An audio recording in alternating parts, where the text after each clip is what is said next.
el Moodle. Ya estoy actualizando todos los temas que vimos. Ahí está un apartado que dice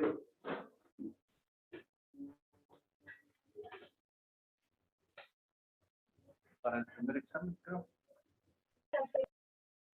Ahí ya se encuentran todos los temas actualizados. Sí, es presentaciones, por cierto, ¿no? Presentaciones, examen 1. Examen 1. Y es pues la introducción, bioelementos. ¿Qué más quieran que no le puse? Las leyes de los gases, que eso no va a venir. De los gases, sí, no.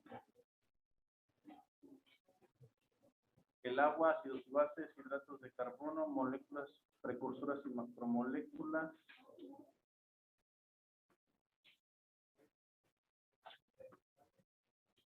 Aminoácidos, péptidos y proteínas, lípidos 1 y 2. Características de los sistemas enzimáticos. Y lo último sería...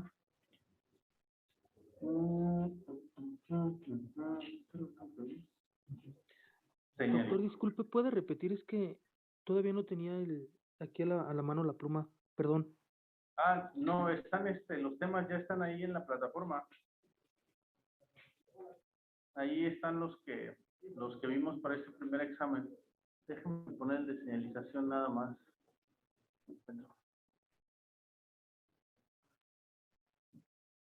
Membranas, no.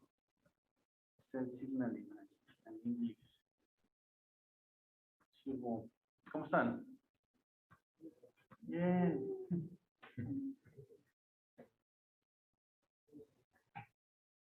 Doctor, disculpe, ¿está compartiendo pantalla? Todavía no. Si no los vemos, ya no hay cámara. Sí. Si no, no estoy compartiendo. Estoy viendo ahorita que él termina de subir y les comparto. Permítame. Déjame terminar esto. Señalización.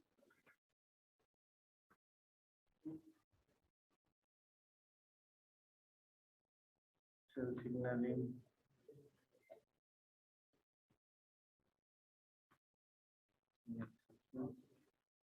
Y agregar cambios.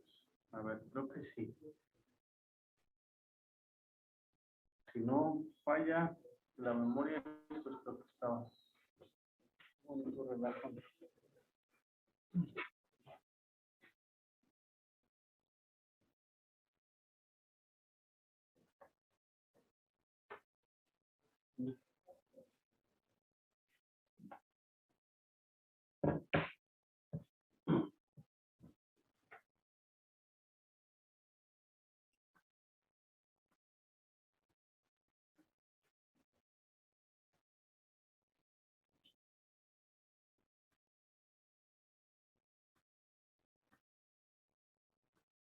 Muy bien. Entonces, aquí están las presentaciones para el tema 1. En la introducción es bioelementos, esta de gases ideales va a venir, agua sí, ácidos y bases sí. Falta reacciones en química orgánica, ¿no? Reacciones sería la 2. Sí, reacciones básicas en química orgánica, esta sí.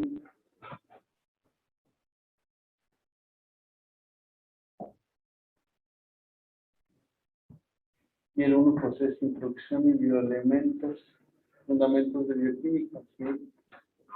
Biomoléculas y bioelementos, el tema 3, ¿no? Agua, ácidos y bases, hidratos de carbono 1 y 2, moléculas precursoras y macromoléculas, así, ¿sí? Hidratos de carbono, aminoácidos, péptidos y proteínas, lípidos, características de los sistemas enzimáticos y señalización. Hasta ahí, mira, avanzamos más este semestre, más bien este módulo que el año pasado. El año pasado no llegamos hasta acá. ¿Ven? Pero el segundo examen vino bien pesadísimo. Así que está mejor distribuido, eso es bueno. ¿El tema 3 no?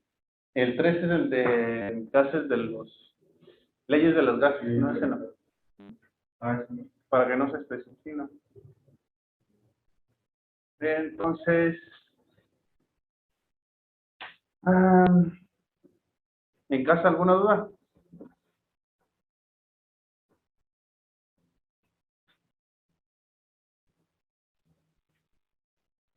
Disculpe, doctor, ¿me podría repetir entonces qué va a venir? Es que se trabó mi pantalla por el internet.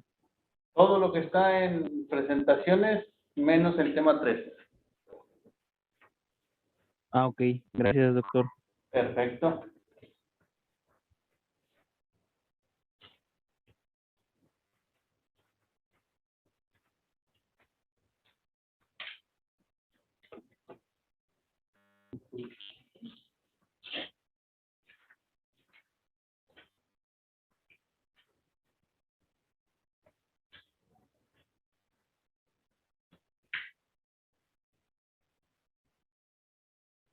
Perfecto. Entonces, ¿cómo le hacemos? Ustedes díganme.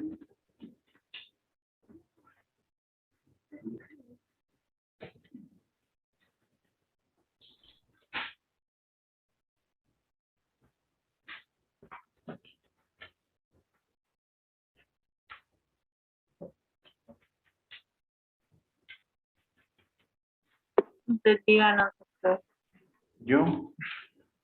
Yo creo que ustedes me iban a...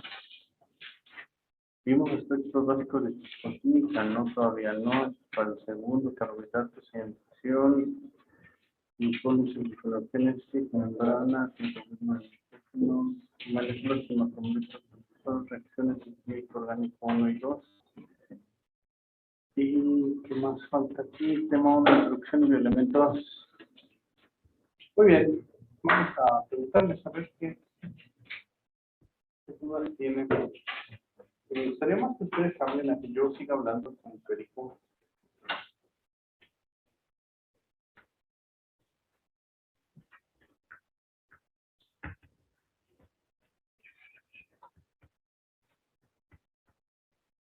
Muy bien, ¿qué es de la bioquímica? ¿Qué es bioquímica? Es básica, ¿no? Digo, el curso es de bioquímica.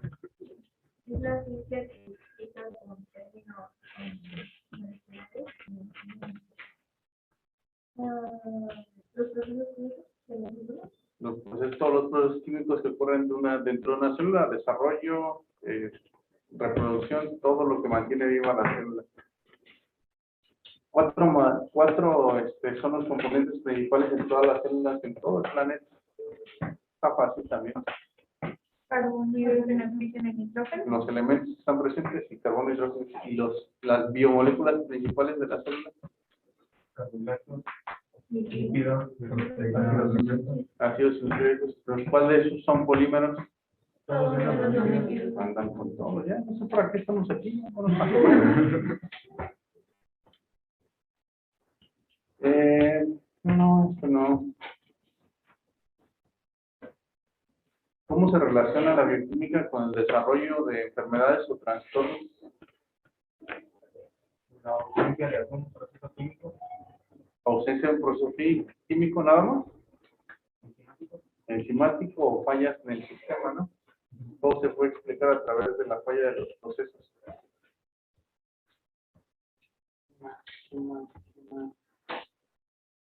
¿Qué son los oligoelementos? ¿No son los que supone que son iguales? Que generan alguna... Oligoelementos. Tenemos los elementos principales que son carbono, hidrógeno, oxígeno y nitrógeno. ¿Qué le Son mostramos? elementos químicos presentes en pequeñas cantidades en los seres vivos. Presentes en muy pequeñas cantidades en los seres vivos. ¿Cómo cuál? Cobre, zinc, Los minerales. sí, algunos metales.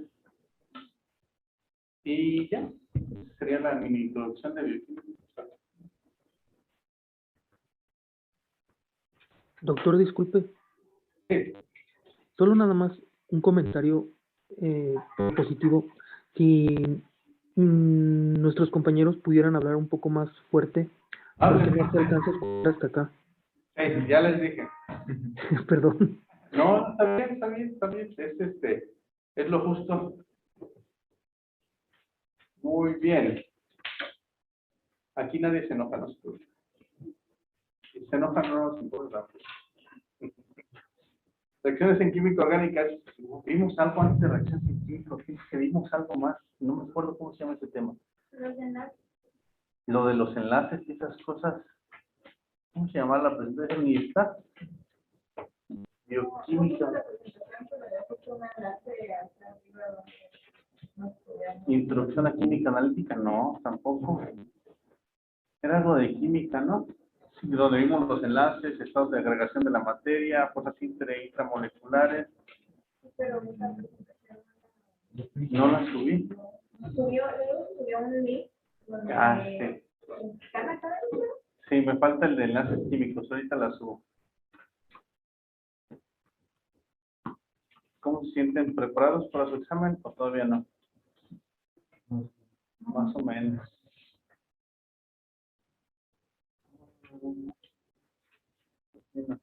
Cancela.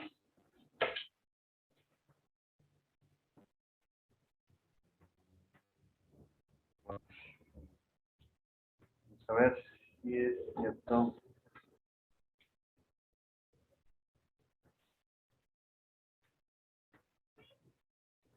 Enlaces químicos, tema 2. Propiedades de las sustancias. Podemos clasificar a las sustancias en base a muchas propiedades. Las podemos clasificar en función de su estado de agregación. Sólidos, líquidos y gases. Uno de los principales problemas era, pues, qué temperatura, ¿no? Porque sólido, líquido y gas depende de las condiciones del ambiente.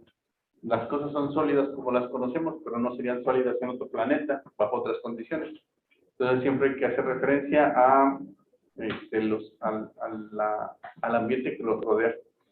¿Qué define entonces el estado de agregación de la materia? Las fuerzas intermoleculares. Intermoleculares, las moléculas cómo interaccionan unas con otras. ¿Y qué diferencia hay entre los enlaces entonces? ¿Serían por qué tipo de fuerzas? Intramoleculares. Eso es todo, también nada más será eso.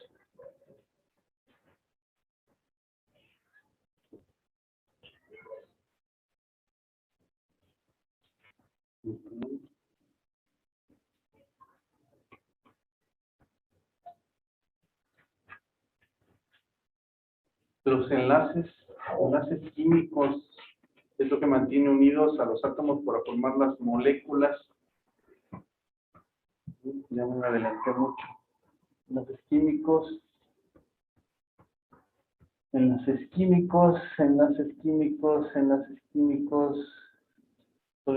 de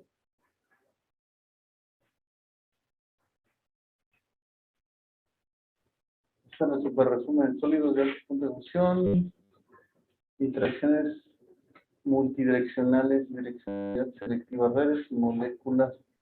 Enlace químico, muy bien. Para que se lleve a cabo un enlace debe de cumplirse una regla que se llama la regla del octeto. Cierto que son los átomos que se comparten en la última capa de valencia. Para el carbono, este es nuestro elemento principal. En los seres vivos pues son 8, en todos son 8. Y pues cuando se comparten esos 8 se forman enlaces. Puede haber enlaces covalentes iónicos, covalente coordinado y ya. ¿Cuál es un enlace? ¿Cuál es la diferencia entre enlace covalente y enlace iónico? Los no metales. Y con respecto a cómo se comparten los electrones.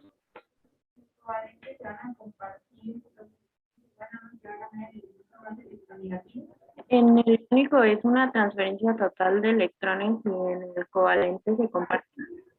En el iónico es una transferencia total de electrones. Alguien se queda con el electrón y se forma un catión y un anión en solución. En el caso de los elementos, los covalentes, pues se unen, como dijo su compañero, dos no metales y se comparten los electrones, y los metálicos, pues se da entre metales. Dentro de los covalentes teníamos también una diferencia. El iónico no hay problema. catión y anión se forma siempre. En el covalente tenemos covalente simple, covalente doble y triple dependiendo del número de electrones que se comportan, pero siempre se mantiene el octeto.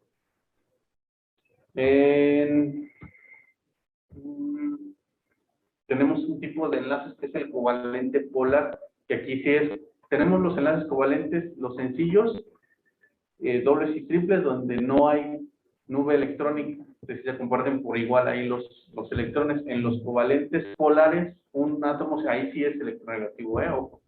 Uno de los elementos es más electronegativo porque tiende a atraer, el átomo más electronegativo tiende a atraer el electrón más hacia su núcleo, dejando a uno con carga parcialmente positiva. El covalente no polar es donde la nube electrónica es parejita, se comparten de manera equitativa los electrones, nadie los tiene cargados hacia ningún lado. Es covalente coordinado, metálico, resonancia, ¿no? Iónico, covalente y covalente polar.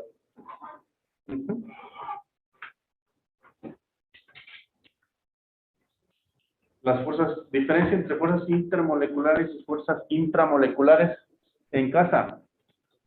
Las intermoleculares es entre las moléculas y las moleculares es entre los átomos de las moléculas, de una molécula. Intermoleculares es entre las moléculas, intramoleculares son los átomos en una molécula. Perfecto. ¿Y cuáles son las que definen el estado de agregación de la materia? Intermoleculares. Perfecto. De ahí ya llevamos, miren, las fuerzas dipolo. ¿Qué son las fuerzas dipolo-dipolo? De moléculas polares. Entre moléculas polares es un tipo de interacción intermolecular. Las fuerzas ión-dipolo. Entre un ion y una molécula polar. Y dipolo inducido. Se induce por una fuerza externa, se gana un momento dipolar, una molécula que inicialmente es neutra y genera una fuerza dipolo-dipolar. Y ya. Los puentes de hidrógeno son muy importantes. ¿Qué son los puentes de hidrógeno? Es un tipo de enlace, es un tipo de interacción. ¿Es un enlace o un tipo de interacción? Es una fuerza intermolecular. Es una fuerza intermolecular. ¿Alguien se acuerda de la definición de puente de hidrógeno? Una interacción entre un hidrógeno y otro covalente. Exactamente. Muy bien, es un punto, es una vale para un hidrógeno unido en enlace covalente con un átomo electronegativo.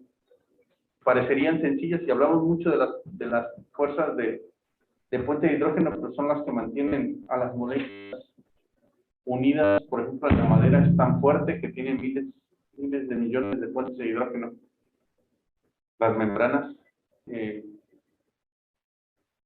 son por sí. Muy bien, aquí ya vimos como 4 o 5 preguntitas fáciles, ¿no? Y todas fáciles. ¿En casa todo bien? Sí, doctor. ¿Sí, todo bien? Sí, doctor. Me faltó subir esa. A ver, entonces añadir actividad o recurso. Era archivo, agregar enlaces químicos.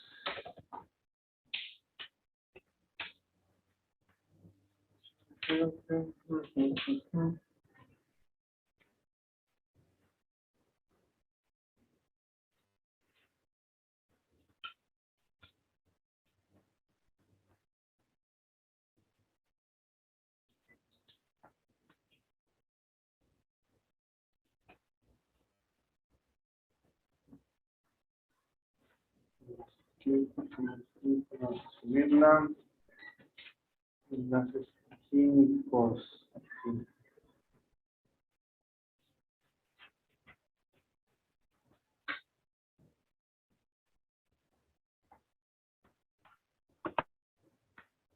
Tenemos la de reacciones en química orgánica aquí.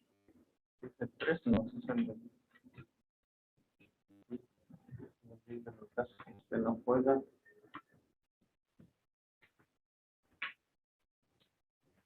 Análisis química orgánica. Vamos a cambiarle el nombre.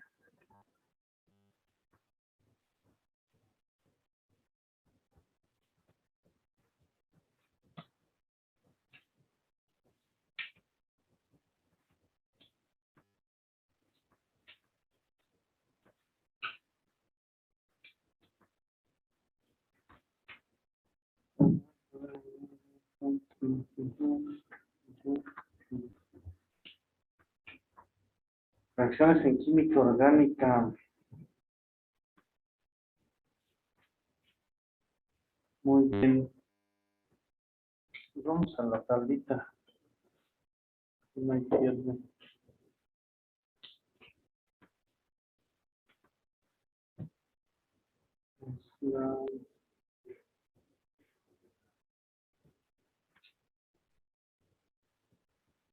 Vamos a cambiarle un poco.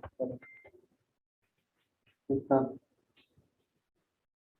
El primero, Maestro, lo del kilo, sí, dijo reacciones en química orgánica, sí, Gracias.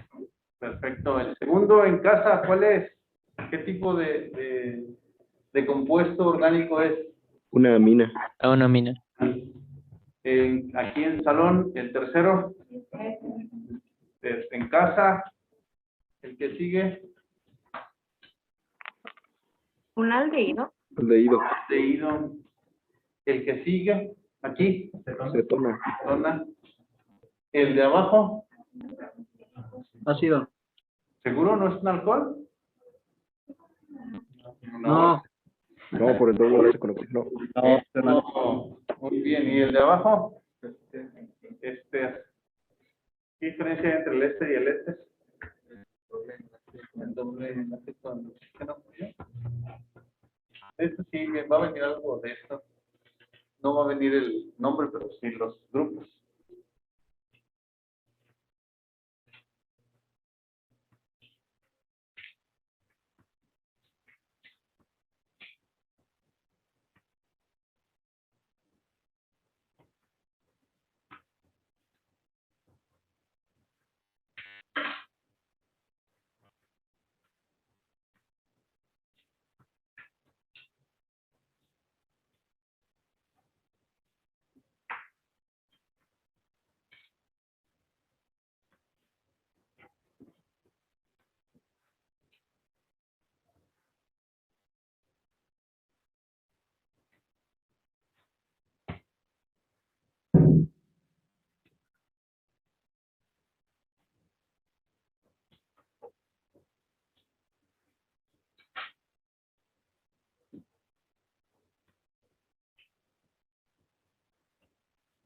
Muy bien.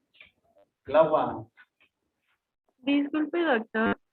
sí. Lo de la química analítica, ¿eso tampoco va a venir?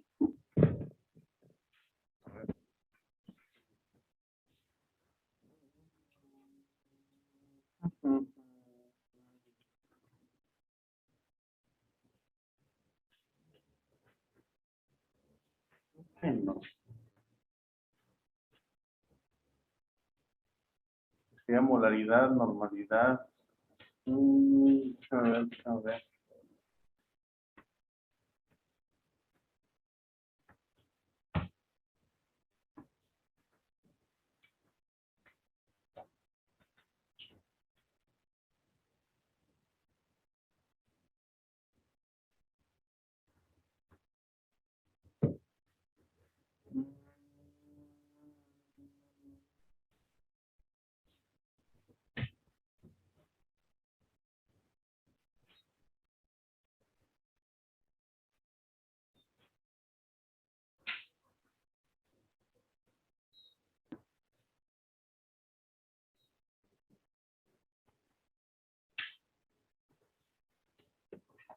No.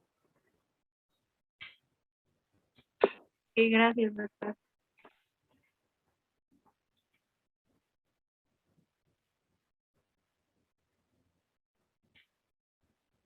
Mira, agua.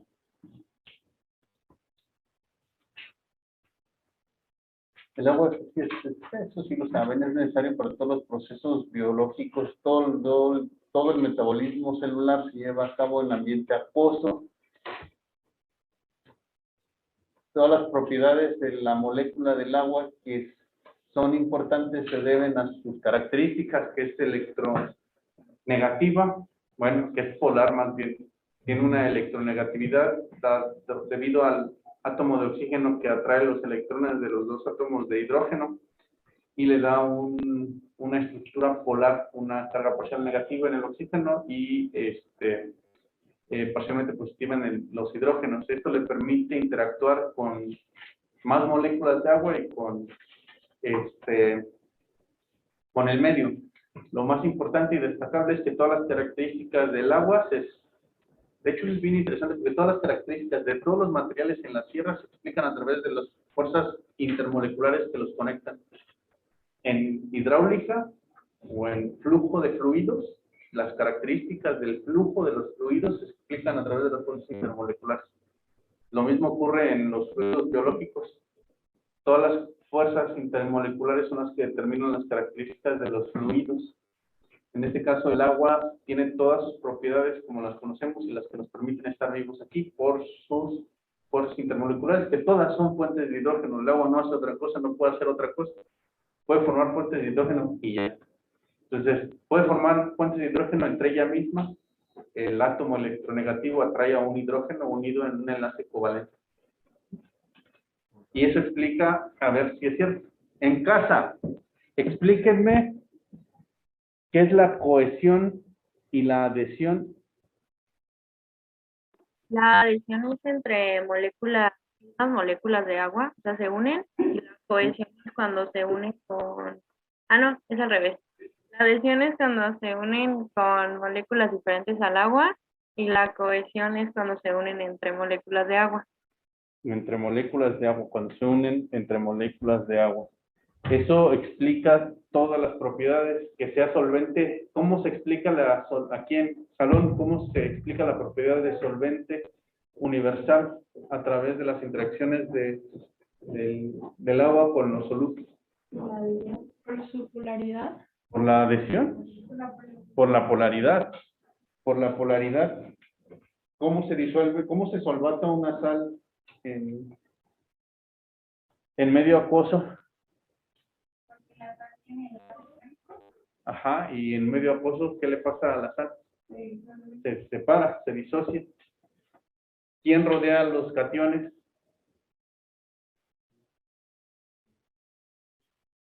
El oxígeno. Si el catión tiene carga positiva, el oxígeno es electronegativo, por lo tanto rodea al catión, y a los aniones, pues los hidrógenos.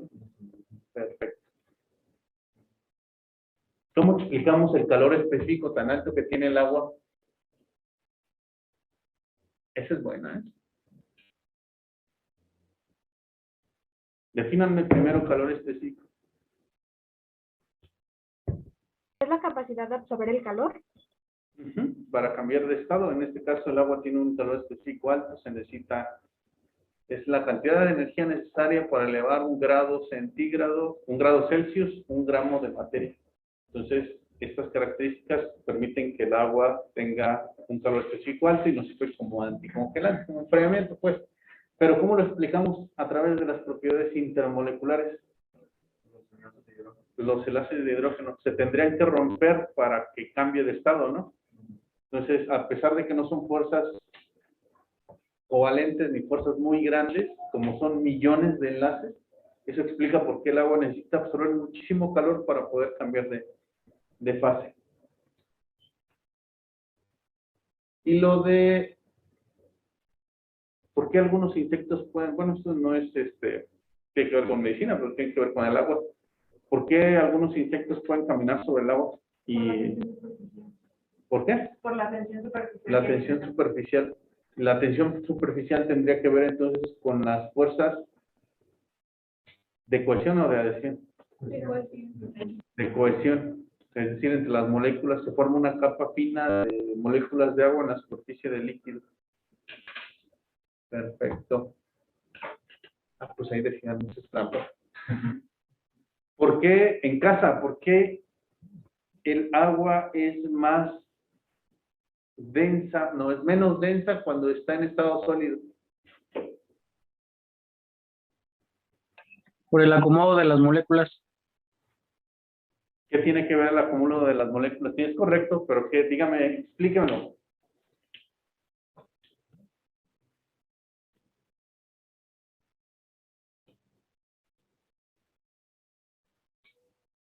¿Están más acomodadas? ¿Están menos acomodadas? ¿Están acomodadas de cierta forma?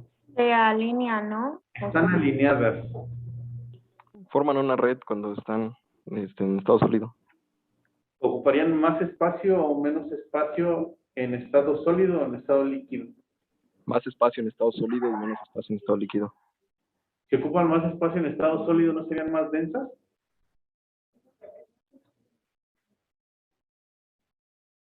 Doctor, ¿podría repetir esa pregunta si ya me confundí? Ya vi que ya se confundieron. Dijeron que es el acomodo de las moléculas en los diferentes estados de agregación.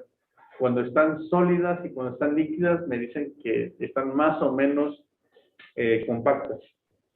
Yo les pregunté, cuando están sólidas, el acomodo de las moléculas es que haya más moléculas por unidad de volumen o menos moléculas por unidad de volumen.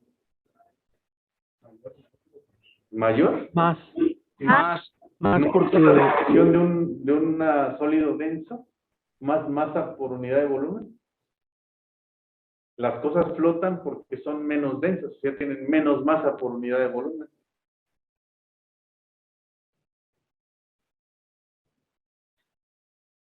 Desconfúndanse. Es que en el estado sólido el agua es más densa porque el volumen aumenta, más sin embargo, A ver, no, ya se me confundió. En estado sólido, el agua es menos densa. Y si... perdón, sí, es menos densa porque ocupa más espacio por el acomodo de la... Menos. Ojo, aquí están confundiendo estado de agregación y densidad. El estado de agregación tiene que ver con las fuerzas que interactúan entre las moléculas para mantener un estado de agregación de la materia. Al final son fuerzas intermoleculares las que definen si la materia es sólida o líquida. El agua tiene esa característica bien interesante, porque regularmente las moléculas cuando se calientan, pues, se disocian, y es cuando tienen mayor fluidez, ¿no? Pero el agua y digamos que la densidad se podría haber afectado por el calor, porque se van expandiendo las moléculas, las fuerzas intermoleculares. El agua cuando se enfría, es como si se expandiera, y ustedes lo pueden ver. Seguramente han metido una botella que ustedes mismos llenan al congelador y de repente está toda inflada. Las latas de refresco se inflan cuando se congelan. Aumenta la densidad del agua congelada. Es porque la estructura cristalina de los enlaces de hidrógeno en el estado sólido ocupa más o menos espacio. Maestro, Sí, pero que no eso era una propiedad única del agua que cuando se sí, congela se expande y porque todos los demás no hacen eso, ¿no? no, el agua es rara. Cuando se congela se expande. Quiere decir que hay más o menos, a ver otra vez, hay más o menos moléculas por unidad de volumen en el agua estado sólido, en estado sólido. Más o menos. Menos moléculas por unidad de volumen. ¿Por qué? ¿Menos? Menos. Si así es más. Júntense, no pueden porque estamos en pandemia. Porque los junto todos aquí en el salón, habría menos espacio, ¿no? Por unidad de volumen. Si los ponemos todos en una esquinita y habría menos. Imagínense que cada uno de ustedes es una molécula de agua. Así estarían en estado sólido. doctor, disculpe, Sí. yo entonces, yo pensaba que en estado sólido, como que estaban más apretaditas, era como una analogía que yo hacía, ¿no? Pero entonces es al revés. Es que esa es la única propiedad del agua, como dijo su compañero, el agua es diferente en ese sentido. Sí, en el resto de los materiales es correcto. Es sólido porque están acomodadas de manera más compacta, están más unidas y por eso son sólidos. Pero el agua, al contrario, cuando forma el estado sólido, se expande. Es por la red cristalina que forma. Déjeme, voy ahí, para Doctor, que ya no se les olvide. tengo una duda. Dígame. Entonces, en la tensión superficial, ¿no se supone que deben de haber más moléculas para que se puedan unir y crear como esa tensión? Este, ¿Más moléculas? Pues no le entiendo. Más bien es la propia unión de las moléculas, ¿no? Es la red de las moléculas que se forman en la superficie del cuerpo de agua. Miren, aquí esta diapositiva nos va a servir mucho para las dos cosas. El agua en estado líquido, las moléculas tienen mayor movimiento que en estado sólido, eso ya lo sabemos. Pero en estado líquido, el movimiento igual obedece a las interacciones de puentes de hidrógeno, es decir, se van rotando para mantener esa unión. Obviamente, si aquí hay dos electronegativos, pues van a voltearse y así van a estar en movimiento continuo las moléculas. Pero ese movimiento pues está dictado entonces por el medio que sería la temperatura y las interacciones electrostáticas entre las moléculas de agua. O sea, pueden moverse más libremente. Cuando se enfría, abajo del punto de congelación, la red cristalina se vuelve uniforme y las interacciones de puente de hidrógeno son de esta forma. Es decir, así, si pudiéramos verlo, así se vería. Están ordenadas, por eso ocupan menos en el estado sólido que en el estado líquido. De hecho, el agua más densa es la fría, antes de que llegue al estado de congelación. Todo parecería indicar que sí, el agua se comporta como cualquier otro material. Está caliente, se están separando las moléculas por el movimiento cinético de la temperatura y el efecto que tiene sobre las moléculas, las hace vibrar. Conforme se va enfriando, se van acomodando y se van compactando, parece un material normal. Pero cuando se congela, se ordena. Y eso hace que sea menos denso y por eso flota. ¿Sí quedó claro o no quedó claro? No la veo convencida, ya está haciendo. ¿No? Muy bien. ¿En casa sí quedó claro? O sea que es menos moléculas por unidad de volumen en el sólido. Menos moléculas por unidad de volumen en el sólido, sí. Esa es la definición de densidad. La fuerza de densidad son, ¿qué es? Gramos sobre volumen. Masa sobre volumen es densidad. Ok, gracias. Muy bien, nos queda menos de un minuto, descansamos 10 y ahorita regresamos a que sigan pensando. A few minutes later. Pues para el caso de la tensión superficial, hay dos cuestiones que deben de tomarse en cuenta. Es que para que exista, que se sostengan los objetos por encima de una película de agua, se deben de tener en cuenta que el objeto que está cayendo, o por ejemplo las patas de una araña o un mosquito, son ligeramente hidrofóbicas y aparte tienen un área superficial grande, por lo tanto tienden a formar una repulsión natural con las moléculas de agua y estas además están ordenadas, lo que permite, más bien están en interacción unas con otras, lo que permite que el mosquito, la hoja o las patas de la araña pues se posen sobre el agua sin romper la tensión superficial, y eso de ruptura de la tensión superficial se refiere a las interacciones de puentes de hidrógeno que se forman o las fuerzas de cohesión o adhesión. De cohesión, ¿no? Entre las moléculas de agua. Ya están hechos. Muy bien. ¿Alguna otra pregunta en casa? No, doctor.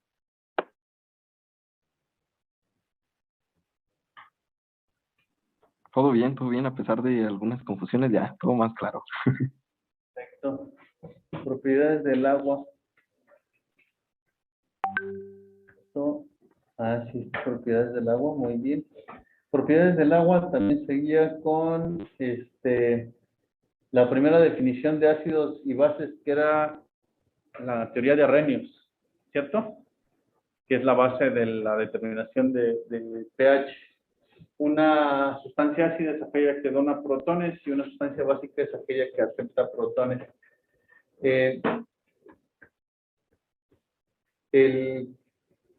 Bueno, esto más adelante. Entonces, el agua tiene una característica de ionización. ¿A qué se refiere que el agua tenga esta característica de ionización? En casa, Porque tiene cargas positivas y negativas. y sí, pero ¿y qué pasa con esas cargas positivas y negativas? Al tener dos moléculas de agua o a partir de dos moléculas de agua se unen y parcialmente forman un hidronio y un hidroxilo. Ah, muy bien, se disocian parcialmente, ¿no? Pero eso está en equilibrio. Tampoco se están ionizando, se están volviendo a formar y así. Hay un producto de ionización del agua. Este producto de ionización, pues es la forma en la que en una solución pura de agua se forman estos iones hidróneo y los iones hidroxilo. Existe una relación de formación constante en agua pura a temperatura estándar, que son 25 grados. Esto se da por las colisiones de las moléculas de agua, que cuando chocan a veces se forman estos iones hidróneo y estos hidroxilo, y luego cuando chocan estos dos de vuelta se vuelven a formar dos moléculas de agua. Esto está en estado de equilibrio. Ese equilibrio nos permite tener un punto de referencia que es el producto de ionización del agua, que era un valor de la concentración de los iones hidróneo en agua pura. ¿Alguien se acuerda cuál era la concentración de iones hidróneo en el agua pura? 1 por 10 a la menos 7, y por lo tanto la cantidad de iones hidroxilo es la misma, y el producto de ionización del agua sería 1 por 10 a la menos 14, ¿no? ¿Y ya? Equilibrio, producto de ionización del agua. Y esa era nuestra referencia para definir qué es un ácido y qué es una base. Un ácido tiene mayor o menor concentración de iones hidróneo. Mayor, ¿con respecto a qué? No, al agua. Al agua, que es nuestro estándar, ¿no? Pues sí, agua es 7 y para allá es más concentración y menos, más acidez, perdón, y hacia el otro lado es menor concentración de iones hidróneo y por lo tanto más alcalinidad. Entonces el agua es nuestra referencia. Entonces, por lo tanto, de aquí podemos definir las sustancias que modifican esas características en el agua, ácidos y bases. ¿Qué le da la característica ácida a un ácido? En casa.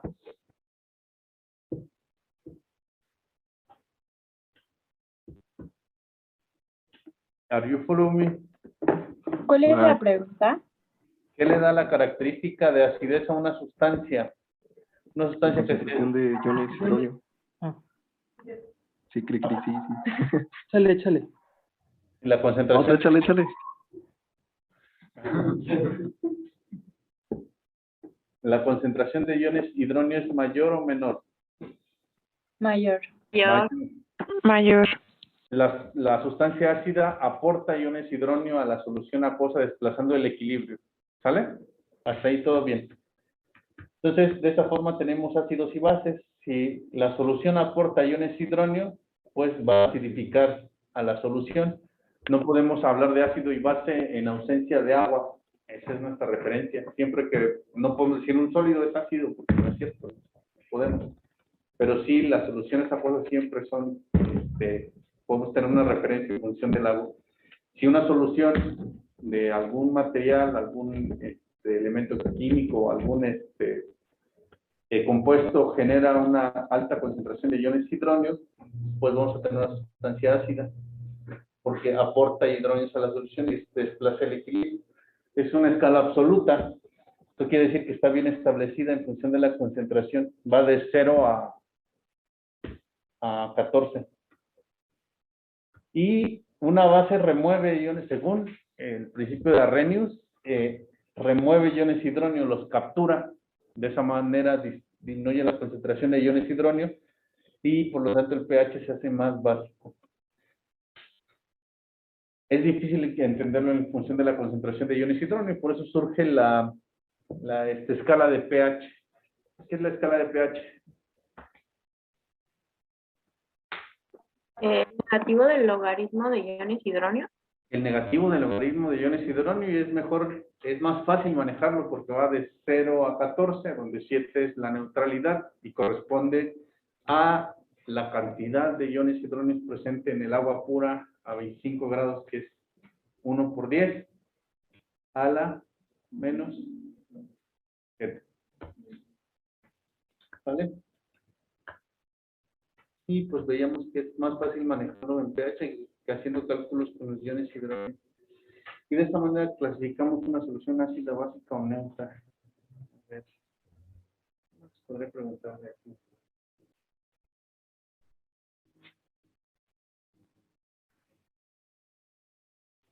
Tengo una pregunta. Pregúnteme. ¿La constante del agua es 10 a la menos 14? 1 por 10 a la menos 14, sí. Y entonces 1.10 a la 7, ¿qué era? La concentración de iones hidronio presentes en el agua pura a 25 grados. Gracias. Por nada.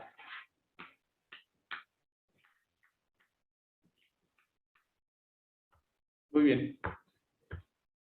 Y ya.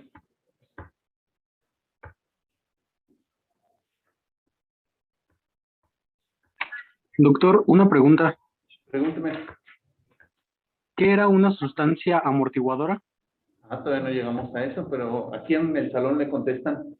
¿Qué es una solución reguladora, una solución buffer o una solución amortiguadora?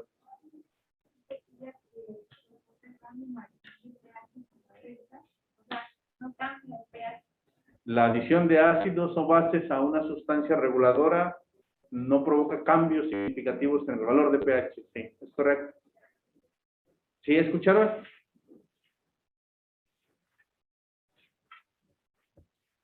Muy bien, qué bueno que llegamos a eso. Entonces, a veces va por aquí para el salón. Una solución amortiguadora se basa en un principio básico. ¿Se acuerdan cuál era ese principio básico? Que lo repetí como 10 veces durante esa clase.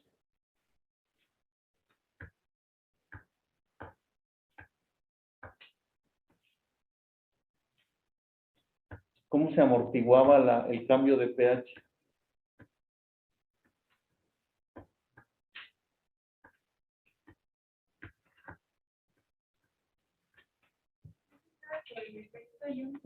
Por el efecto del ion común, a través del desplazamiento del equilibrio de la formación o disociación de iones hidronio. El ion común tendría a capturar iones hidronio o a liberarlos, dependiendo de del tipo de solución amortiguadora.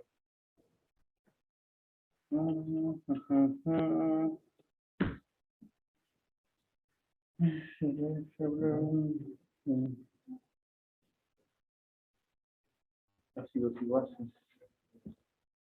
¿Sí, ácidos y bases?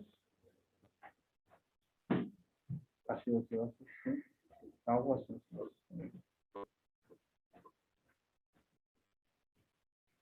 Que era la parte de equilibrio de disoluciones, valoraciones, ácidos y bases, sales poco solubles. Ahora, la teoría de Arrhenius era la más sencilla, que era disociación de iones hidronio o hidroxilo, y la de Bronsted y Lowry era aceptor y donador de protones. Una sustancia ácida es aquella que dona protones y una base es aquella que los captura. Y aquí en la teoría de Lowry y Bronsted y Lowry ya había un par ácido-bases. Para que exista una solución ácido-básica debe de haber un par ácido-base. Y eso es cierto, siempre hay un par ácido-base. Porque cuando el ácido dona su protón se transforma en una base, que es porque ahora ya al donar su protón puede ser un aceptor. Y al revés, el aceptor se transforma en ácido porque al tenerlo ya puede donar. Y solamente cambian de lugar y ya están en un eterno equilibrio. Obviamente ese equilibrio depende si está desplazado hacia acá, la sustancia es ácida porque hay mayor cantidad de iones hidronio en la solución, o protones en este caso. Y aquí estábamos en la teoría par ácido-base conjugado. Una sustancia ácida es la que donaba protones y la base los capturaba. La base era, en este caso, explicaba la formación de soluciones ácidas en medio acuoso. Un ácido es una sustancia que libera protones, según Bronsted y Lowry. Y el par ácido-base en la base es la que los acepta. El ácido libera el protón, la base los acepta, se forma el ion hidronio, tan famoso, y una base conjugada. Esta base conjugada pues es capaz de aceptar otra vez el hidronio de vuelta y regresar a los estados ácido sin disociar y base. Y esto está en equilibrio, dependiendo de qué tanta concentración de ácido exista, pues va a desplazarse el equilibrio hacia un lado o hacia el otro. ¿Cuál es la diferencia en función de un ácido fuerte y de un ácido débil? El ácido fuerte liberan todos los protones, ¿Y el débil? Pues no. los libera parcialmente. Libera parcialmente los protones. Eso es en función de una constante de equilibrio, ¿cierto? Esa constante de equilibrio es específica para cada ácido. Los ácidos orgánicos, como el ácido fórmico, el de las hormiguitas, el ácido cítrico, el acético, el láctico, son ácidos débiles, son ácidos orgánicos que tienen constantes de ionización parciales, es decir, una ionización parcial del ácido. Y de esta manera se explica el ácido,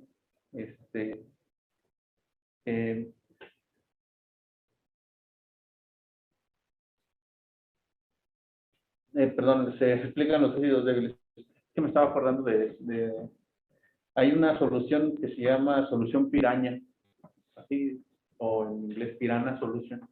Esta solución es una mezcla de ácido clorhídrico y peróxido de hidrógeno y disuelve toda materia orgánica. Y bien interesante porque pueden buscarla así, solución piraña en internet, en YouTube, y dejan caer una esponja de cocina y la disuelven y la solución termina clara. Y después meten una salchicha y también se empieza a poner negra, se empieza a salir mucho humo y la solución termina otra vez clara.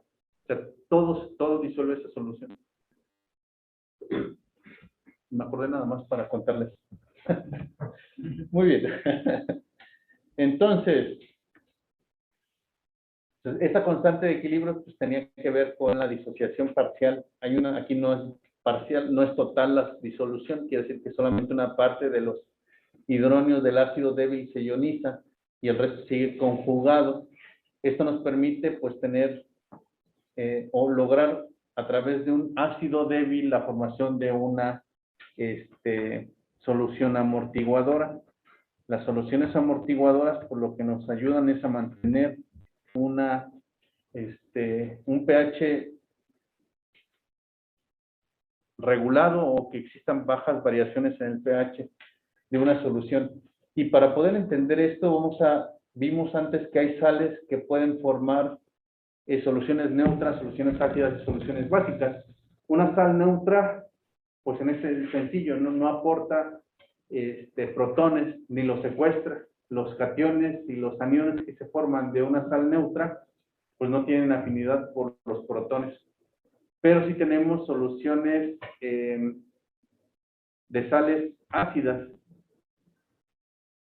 ¿Quién me toca, en casa o aquí? ¿Les dejamos en casa? Sí, en casa. Muy bien, en casa. Una sal ácida. ¿Qué pasa con una sal ácida? ¿Qué hace una sal ácida?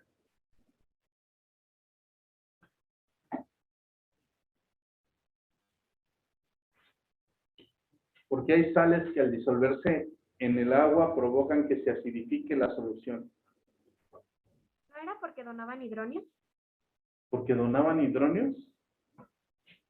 O sea, el cation de la reacción es el que dona los iones hidronio, ¿no? Es ácida. El cation de la solución, de la disolución de la sal ácida es el que dona hidronios. ¿Es correcto? El cation de la disolución es el que dona iones hidróneos. Y una sal básica los remueve. Por ejemplo, el acetato, el ion acetato y el otro es el ion amonio. Y este efecto es el que nos lleva al efecto del ion común. Es decir, un ion común de una solución ácida o básica con disociación parcial puede servir para amortiguar los cambios en el pH. Y ya. Pero disculpe, tengo una duda. Dígame. Con respecto a las constantes de equilibrio y de ionización, ¿esos no va a venir nada? O sea, La no... constante de equilibrio como tal, no. no va a venir algo así de la constante de equilibrio. ¿Por qué me preguntan eso? Es más, ¿por qué les respondo eso de si va a venir o no? No debería responderles. Gracias. Pues de nada. Entonces recuerden que lo que sí deben tener claro es que la adición de un ion común lo que va a hacer es desplazar el equilibrio de la solución. Por ejemplo, no van a venir, tienen que leer las preguntas, no les voy a decir cómo van a venir las preguntas, sería trampa. Estamos haciendo un repaso bien puntual, ya si fallan, no vayan a echar la culpa. Pero tienen que leer las preguntas. No van a venir así como se las estoy haciendo, obviamente van a venir diferentes opciones, y si no saben leer, pues no le van a atinar, y si no leen bien, se van a confundir. El examen es de pensar. Ojo, ¿sale? Por eso, para poder seleccionar la respuesta correcta, deben de tener los conceptos bien firmes. Por ejemplo, si se habla del ion común, se va a desplazar, hablamos de un desplazamiento del equilibrio. ¿De qué forma el ion acetato desplaza el equilibrio de una solución de ácido acético y agua? Por ejemplo.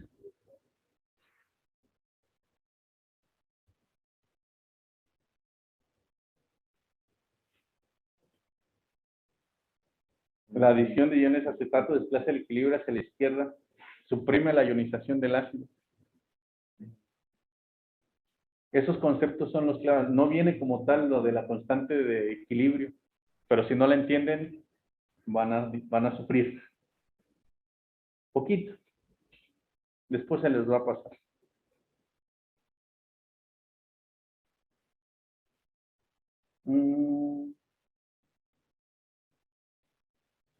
Ya se asustaron, no se asusten. Me puso nervioso, doctor. No pasa nada. Yo digo que está bien fácil el examen. Yo digo porque yo lo hice, pues. Entonces, sí, claro, el ion común. ¿Alguna duda? ¿Algo quieran que repasemos de este ion común? ¿Nada? Doctor, entonces la parte del ion común es hacia dónde se va a desplazar el equilibrio. Exactamente. Por ejemplo, la adición de un ion común proveniente de una sal básica va a desplazar el equilibrio de manera que va a evitar la disociación del ácido. Al ver más iones acetato presentes en la solución, van a capturar los iones hidróneo.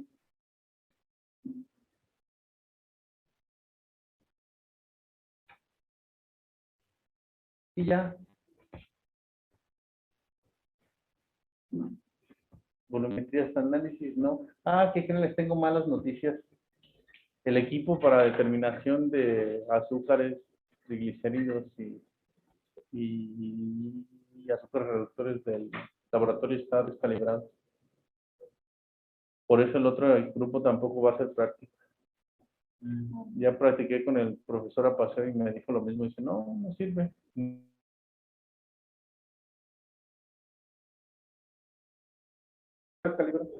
Eventualmente. Por si ni les dije nada de hoy. Hoy era intención de hacer la primera práctica. Ánimo. Pues no sé, no me dijeron cuándo. Yo creo que lo que platiqué con la doctora Ángela es que podemos disponer de la rotación de los grupos como nosotros querramos.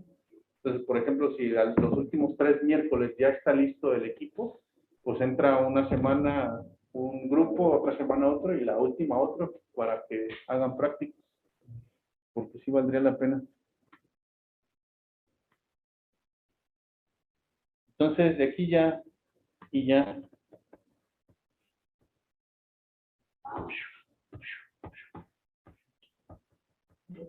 Ya. De ahí van como 4 o 5 preguntitas fáciles. Está apuntando 4 preguntas, no sé. ¿Qué sigue? Las macromoléculas. Las macromoléculas, esto está sencillo. Ya mañana ni vamos a hacer nada. ¿Qué vamos a hacer mañana? Ya vamos a acabar.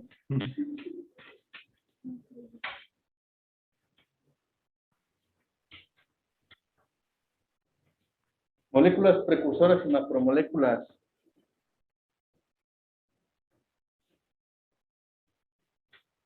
Esto ya lo saben, repetimos muchas veces, son polímeros solamente carbohidratos, proteínas y ácidos nucleicos. Más bien díganme, los carbohidratos forman polímeros que se llaman polisacáridos. ¿Cuáles serían las unidades monoméricas de los polisacáridos? Los monosacáridos. No, ojo. ¿Y de las proteínas? ¿Y de los ácidos nucleicos? Los nucleótidos. Tipos de enlaces. ¿Qué tipos de enlaces se forman entre los polímeros de los monosacáridos? Glucosídico. Muy bien. Entre las proteínas. Y entre los ácidos nucleicos. Fosfanhidro, eso no lo vieron conmigo, pero lo vieron con la doctora Ángeles.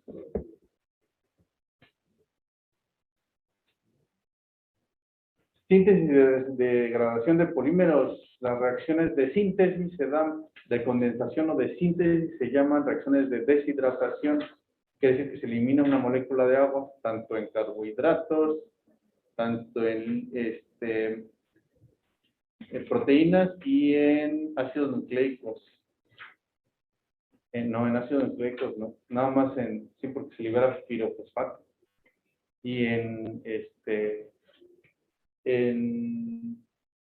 carbohidratos y proteínas se libera agua, y para romperla se hidroliza, es decir, se incorpora una molécula de agua al enlace para romperlo.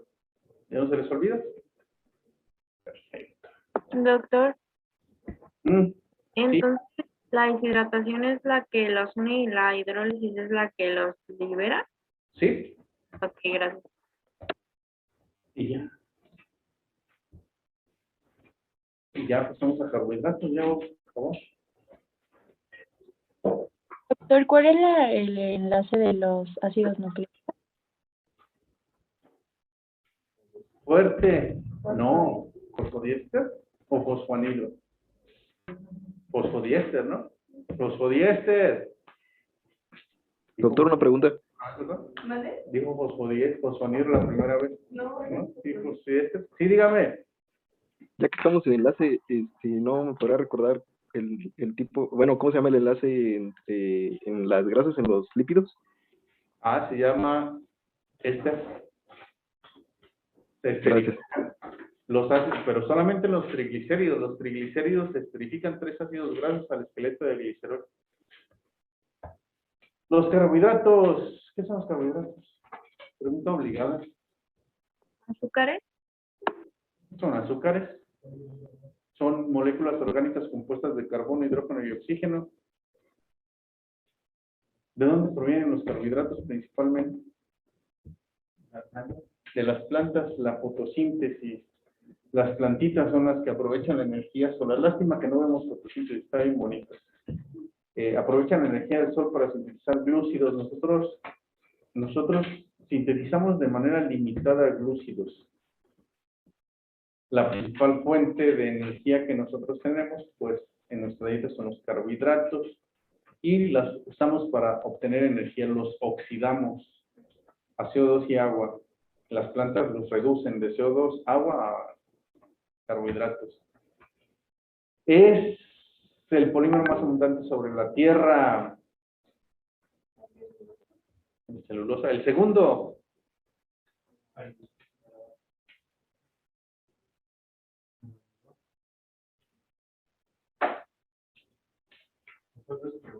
El segundo polímero más abundante sobre la Tierra. El primero es la celulosa, ese es fácil. El segundo, la quitina, las cáscaras de los camarones, el exoesqueleto de los insectos. La quitina es un tipo de azúcar modificado, ¿cierto? ¿Qué tiene? Un grupo amino y una acetil. Muy bien. ¿Almacenamos carbohidratos nosotros? De manera limitada. Cerca del 1%. ¿En forma de qué? De glicógeno, eso. Muy bien. Monosacáridos, disacáridos, oligosacáridos y polisacáridos ya no hay falla ahí. ¿Qué pasa? No, pero yo sí tengo duda. ¿Cuál es la diferencia entre oligosacáridos y polisacáridos? el número de componentes depende de la bibliografía, pero eso no se lo voy a preguntar. Es que luego dice polisacáridos de 3 a 15, y hay otro libro que dice hasta 10. Pues no, nada más es necesidad humana de tener algo organizado. Pero no, oligosacáridos son cadenas, digamos que son cadenas cortas. Y cortas pues también depende de la perspectiva, así que no se preocupe. Lo que sí es importante es que pues tanto disacáridos como polisacáridos y oligosacáridos están formados por más de 2 monómeros o monosacáridos. Dentro de la clasificación de los monosacáridos tenemos 2 grupos principales, que es en función de 2 grupos funcionales que contienen. Atrás, dígame cuáles son los grupos funcionales principales de los azúcares. Son 2. Aldosas y cetosas. Ya le ganaron, ya ves. Aldosas y cetosas. Quiere decir que tiene un grupo aldehído principal o un grupo ceto principal, y esa es la principal clasificación. Otra de las características es que los monosacáridos tienen grupos o centros quirales, más bien tienen carbonos quirales. ¿Qué es un carbono quiral? El que tiene sus 4 sustituyentes distintos. El que tiene sus 4 sustituyentes distintos. Por lo tanto, los azúcares pueden tener más de un carbono quiral, y hay una regla bien sencillita para el número de carbonos quirales. ¿Cuál es? El número de isómeros en función de los carbonos quirales que contiene una molécula de azúcar es igual a 2 a la N, donde N es el número de carbonos quirales. Eso es todo. Eso no sé si los iba a preguntar, pero es bueno que lo sepan. Y aquí tenemos un montón de isómeros, los isómeros de grupo, isómeros constitucionales, que eran los isómeros en función de si era un aldehído o una cetona, y luego los isómeros estereoisómeros, y luego los enantiómeros, y luego los, ¿qué tantos vimos? Y luego salió otro, ¿no? Cuando se hizo cíclico, los anómeros. Pero los más importantes eran los constitucionales, que son de grupo, aldehídos y cetonas. Isómeros constitucionales, aldehídos y cetonas. Y luego la quiralidad le da una característica de enantiomería.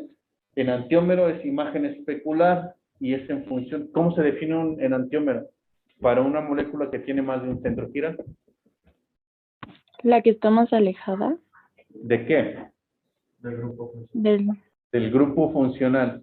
El carbono quiral más alejado del grupo funcional es aquel que define si es un enantiómero L o D. Es lo de imágenes especulares y esas cosas. Entonces, hay muchos isómeros. Los enantiómeros son un tipo de isómero que es en función del carbono quiral más alejado del grupo funcional, y después tenemos los isómeros del resto de los carbonos quirales. Vimos que eran un montón. Eso tampoco sabemos que se los iba a preguntar, ya habíamos quedado, así que nos lo saltamos. Eso sí es importante. La formación de hemicetales y hemiacetales es la reacción que ocurre entre un grupo aldehído o una acetona y un alcohol.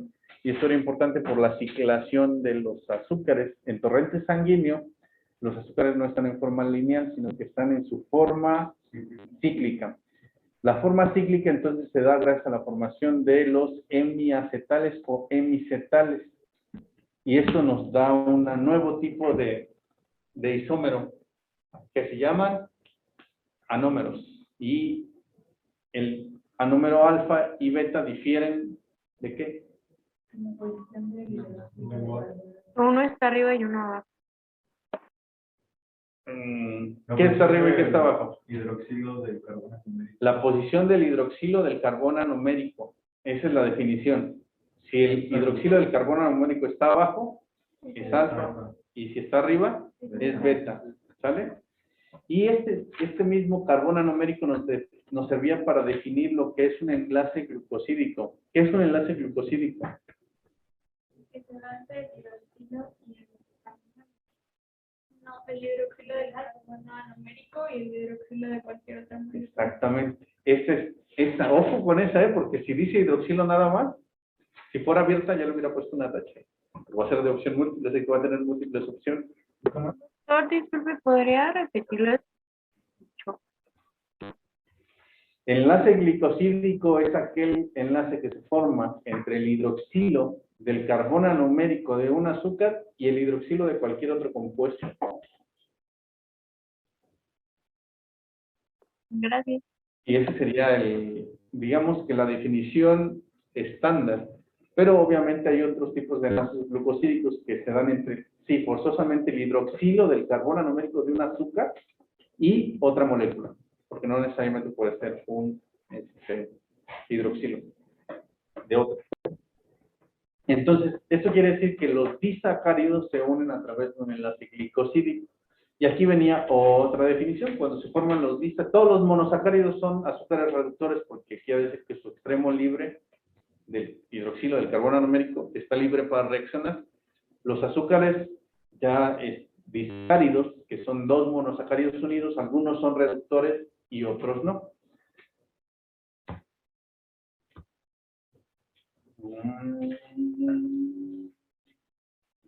Esta es la maltosa, que se une, es producto de la degradación del almidón. La maltosa es un disacárido con enlaces alfa 1,4, que es un azúcar reductor. Sí. Sí, porque es un disacárido. No, porque es un disacárido. Es porque el hidroxilo libre del carbono anomérico de uno de los azúcares está libre para reaccionar. Este que está aquí está libre. Entonces no todos los disacáridos son... Exactamente, no todos los disacáridos son azúcares reductores. La lactosa es azúcar reductor, la sacarosa no es azúcar reductor, porque aquí en el caso de la sacarosa, ambos hidroxilos de ambos carbones anoméricos reaccionaron para formar enlace glicosídico. ¿Sí o no?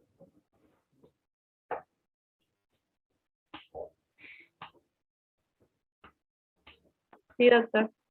Perfecto. Luego, edulcorantes artificiales. Por aquí. Polímeros. Almidón, glicógeno y celulosa eran los polímeros más importantes en la naturaleza, formados únicamente los tres, almidón, glicógeno y celulosa, por unidades de glucosa.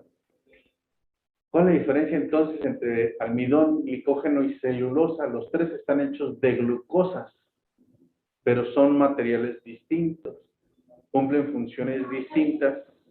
Primero, ¿cuál es la función del almidón, del glicógeno y de la celulosa? ¿El almidón se almacena en las plantas? El almidón lo almacenan las plantas. ¿Para qué? ¿Para energía? Para energía, muy bien. Aquí en el salón, el glicógeno. ¿Para almacenamiento de energía? Almacenamiento de energía en animales, incluido el humano. ¿Y la celulosa? Estructura y soporte en plantas. Estructura y soporte en plantas. ¿Cuál es la diferencia entre el almidón y glicógeno? El número de ramificaciones. ¿Quién tiene más? ¿El glicógeno? Perfecto. ¿Los enlaces que tienen entonces almidón y glicógeno son los mismos?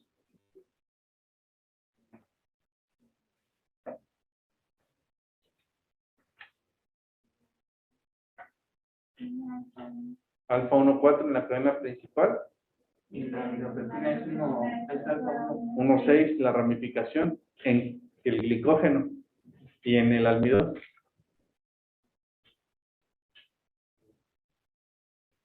También. La diferencia, como dijo su compañero, solamente es que el glicógeno tiene más ramitas. Los enlaces son exactamente los mismos. Es por eso que ambos polímeros cumplen la función del almacenamiento. ¿Cuál es la diferencia entonces con la celulosa? Es beta 1,4. Es una sola cadena lineal y eso permite que las fibras de celulosa se empaquen unas con otras formando la madera. ¿Y ya? Azúcares modificados, la quitina, ya nos dijo su compañera que es está formado de glucosaminas, N-acetilglucosaminas, que es el segundo polímero más abundante sobre la Tierra, es un biomaterial que utiliza en un montón de cosas. De estos quedamos que no se iba a preguntar nada y ya. De ahí fácil, podemos sacar hasta 10 preguntas de este tema.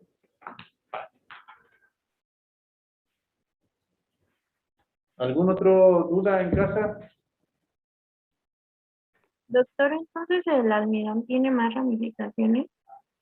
El almidón, no. Ah, no, El glicógeno tiene más. Recuerde la historia del cholo que te pregunta la hora. O te dice, ya te la sabes. Y no te la sabes. Pues la función del glicógeno es liberar de forma rápida y efectiva unidades de glucosa del glicógeno para suministrar a la torrente sanguínea. Entre más número de ramificaciones tiene, mayores puntos de liberación de unidades de glucosa. ¿Alguna otra duda? Menos de un minuto.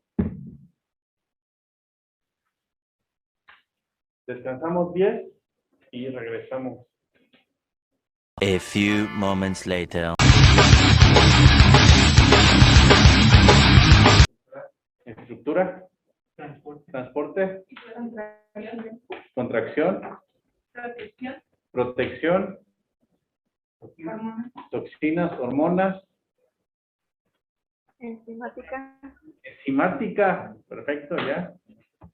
Están formadas por unas moléculas llamadas aminoácidos que tienen una estructura bien sencillita. Carbono central o carbono A, grupo amino, grupo carboxilo, y lo que difiere de todos los demás es el lateral. Tenemos 20 aminoácidos de síntesis proteica, quiere decir que sus 20 aminoácidos son los que se usan para la síntesis de todas las proteínas de todos los organismos en todo el mundo. No hay distinción. Estos aminoácidos se combinan entre sí para formar péptidos a través de un enlace que se llama enlace peptídico. Entonces, lo que difiere entre los aminoácidos que conforman a las proteínas de nuestro organismo es la cadena sustituyente, la cadena R. Esta cadena sustituyente pues puede variar y es lo que le da o determina las propiedades del aminoácido. ¿Todos son quirales? ¿Todos los aminoácidos son quirales? No. ¿Cuál no? La glicina, porque tiene 2 hidrógenos. Y de ahí pues tenemos variedad de los aminoácidos. Tenemos aminoácidos esenciales. ¿Qué son los aminoácidos esenciales? Aquellos que no podemos sintetizar. Aquellos que no podemos sintetizar. ¿Por qué no los podemos sintetizar? Por los dobles enlaces. No.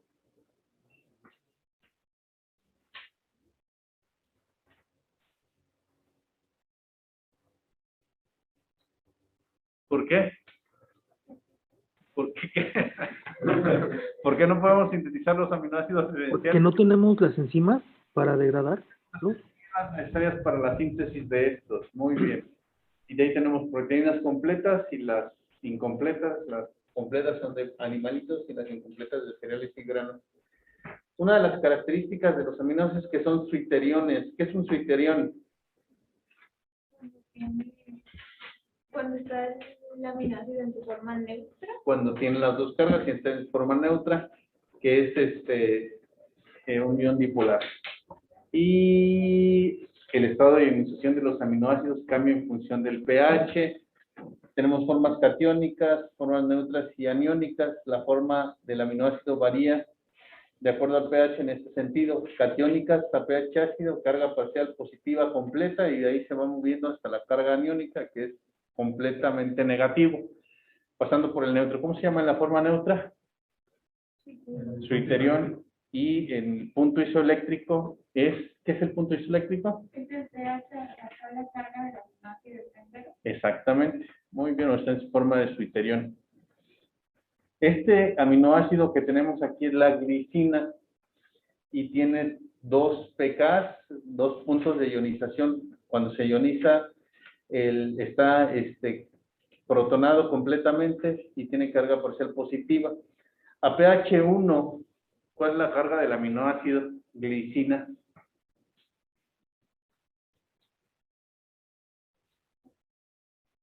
Uno positiva, la forma catiónica.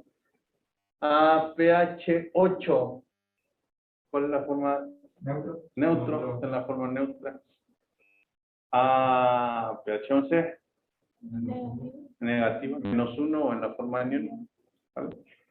Y ese es el para uno sencillo. ¿No tuvieron dudas? ¿Cómo que no me preguntaron?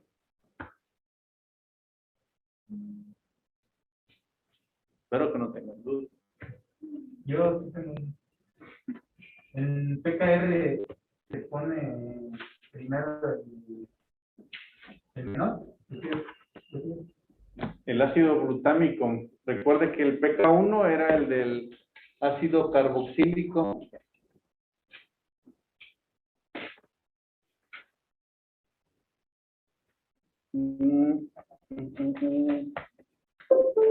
El ácido glutámico, por ejemplo, aquí el ácido glutámico en esta forma sería H3NCHCOO o negativo.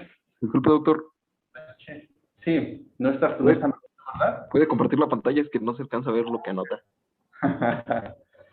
Ni me dicen, díganme. Pero fíjense, respondieron o ya no están ahí, ya se fueron. Aquí está NH3COH. Vamos a borrarlo y empezar de nuevo entonces. ¿Por qué parte se ve feo? Borrador.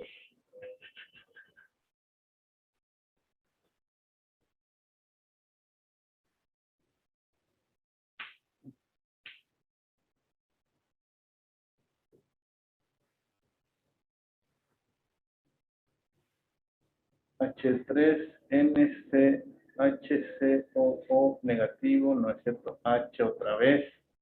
Y aquí era CH2. ¿Alguien se acuerda si era CH2COH? To be sure. Era CH2, luego otro CH2. Ahí luego COH. Muchas gracias. Yo decía yo que no me sonaba. Vamos a ponerle para más fácil aquí 2 y ya no me complico. COOH. Aquí tenemos que se va a darle a aportar carga positiva y estos dos negativa, por lo que va a ir de -1, 0, de 1, 0, -1 y -2, ¿cierto? Y aquí el punto era saber cuál se ionizaba primero, el alfa o el R. Es en función de cuál esté más, tenga el valor más bajo. Por ejemplo, aquí el pK1 es más bajo que el pKr, quiere decir que el primero en perder protón es el carboxilo alfa. Que seguiría sería este. Entonces, para la siguiente forma sería H3NCHCOO negativo, CH2 dos veces, COOH, eso, COOH. Y así yo tendría carga 0. Y ahorita lo que seguiría entonces, ahora sí es el R antes que el pK2, que es el del amino. Y ya.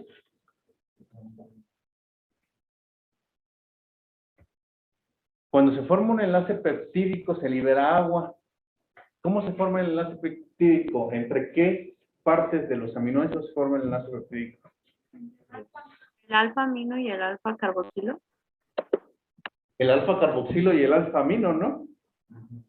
Así, en ese orden, porque recuerde que siempre hay un amino terminal que es el primer aminoácido que se incorporó a la cadena y expone el amino. Entonces es entre el carboxilo alfa y el amino alfa. Por eso tenemos un amino terminal que es el aminoácido 1 y un carboxilo terminal que es el aminoácido N o el final. Y ese es nuestro punto de referencia. Y ya. Las fuerzas que mantienen la estructura tridimensional de un aminoácido son principalmente fuerzas no covalentes. Las fuerzas covalentes son solamente las que forman el enlace peptídico y hay otra que se forma solamente entre Pues muy bien. ¿Cómo se forma el puente disulfuro? Entre residuos de cisteína, exclusivamente. ¿Sabe?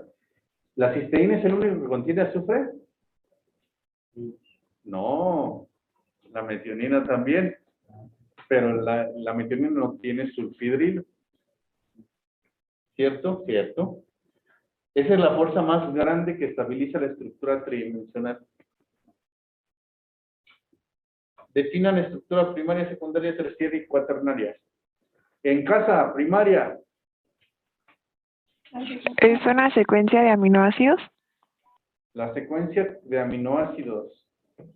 La secuencia lineal de amino a carboxilo. Secuencia lineal. En el salón, secundaria. La forma en la que La forma en la que se pliegan las estructuras para formar alfa hélices y láminas beta. Muy bien. En casa, terciaria. Doctor, tengo una duda. ¿Qué no las alfa y las hélices beta? Solamente son A y las hélices de colágeno. Son especiales. Alfa hélices y láminas beta, sí. Esas son las únicas secundarias.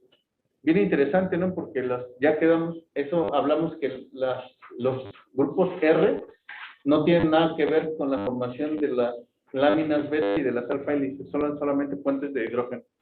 Doctor, disculpe, no es duda. Entonces, ¿las láminas son alfa o son beta?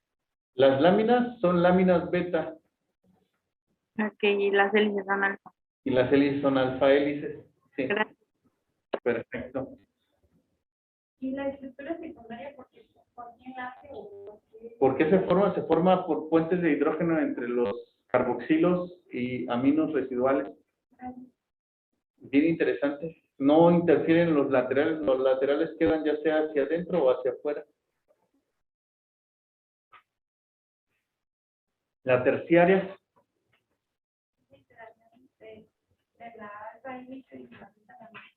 Interacciones entre alfa hélices y láminas beta para formar ya la estructura tridimensional. Cuaternaria. En casa. Uno que tiene 2 o más péptidos. 2 o más péptidos. Perfecto, ya están hechos. Este puntito todos. Toda estructura y función de la proteína o enzima depende de su estructura tridimensional. La estructura tridimensional se soporta por 4 fuentes principales o 4 tipos de interacciones principales. Los puentes de disulfuro, que es la única fuerza covalente entre residuos de cisteína, atracción electrostática, cargas, puentes de hidrógeno, ya saben, hidrógeno covalente con átomo electronegativo, interacciones hidrofóbicas entre residuos hidrofóbicos de aminoácidos y el otro también, esos dos son hidrofóbicos, los últimos dos. Entonces, no se les olviden, por favor, qué fuerzas estabilizan la estructura terciaria. La principal es el puente disulfuro, pero estas son no covalentes, el resto de ellas. ¿Sale? El resto de ellas son no covalentes. Son no covalentes y esas sí dependen, o sea, la estabilidad de la estructura tridimensional depende de los residuos de los aminoácidos, los grupos laterales. ¿Sale?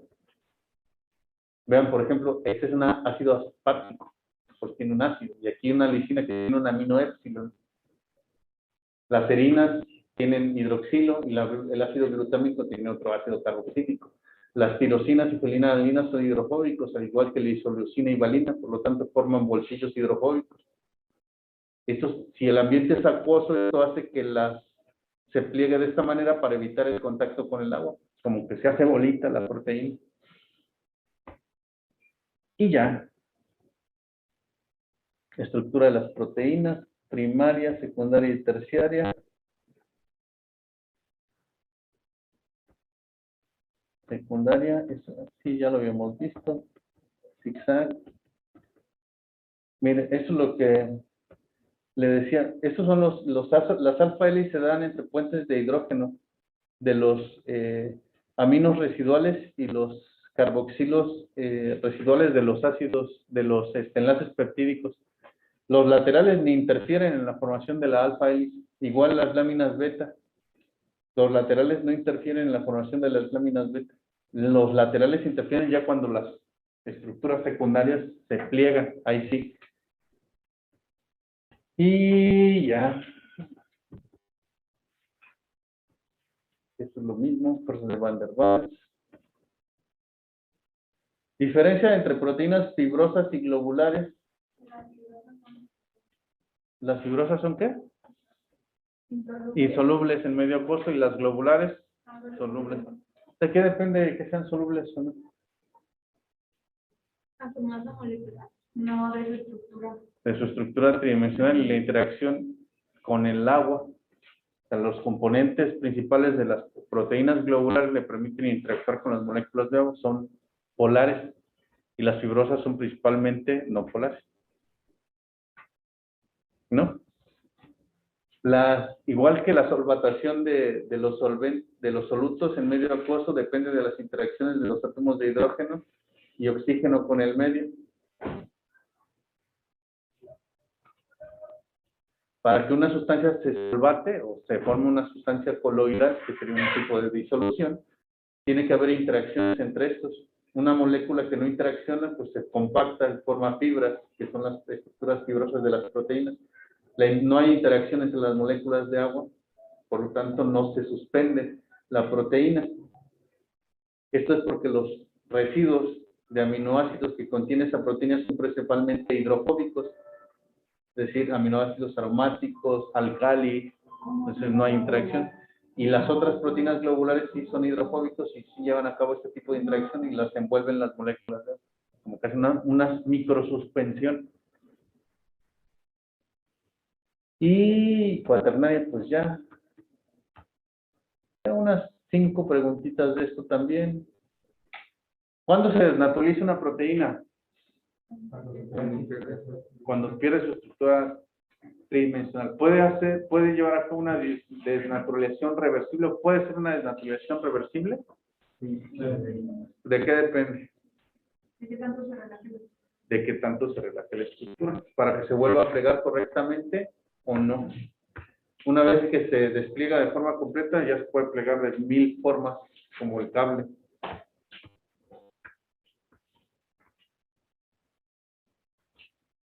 Y glicoproteínas y lipoproteínas no los vamos a ver en membranas fibrosas y globulares nada más.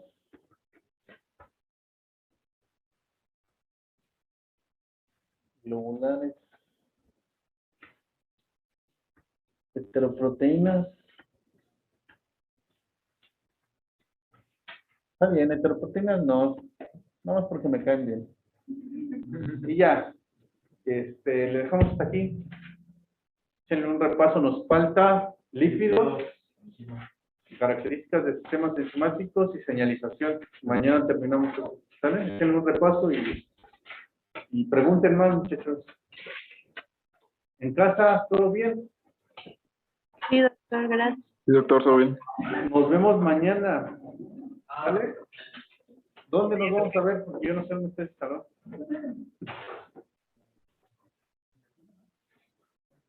Nosotros tampoco.